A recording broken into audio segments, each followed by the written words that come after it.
ఈరోజు సండే ఏంటో తెలుసు కదా, ఇండియా న్యూజిలాండ్ ఫైనల్ మ్యాచ్ సందర్భంగా స్పెషల్ కుకింగ్ ఉంది ఇవాళ మా ఇంట్లో.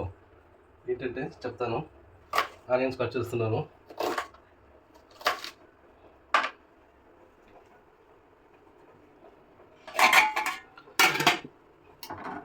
వేడి వేడి రసం ఇప్పుడే రెడీగా ఉంది. కొద్దిగా సిమ్లో పెట్టాను. చికెన్ కూడా ఉడుకుతుంది. చికెన్ రోస్టు పీసెస్ చూసారా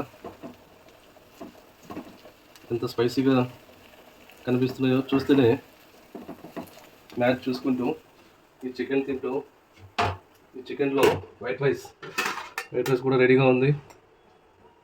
దీన్ని ఆస్వాదిస్తూ మ్యాచ్ని ఈరోజు మ్యాచ్ గెలిపించాలి.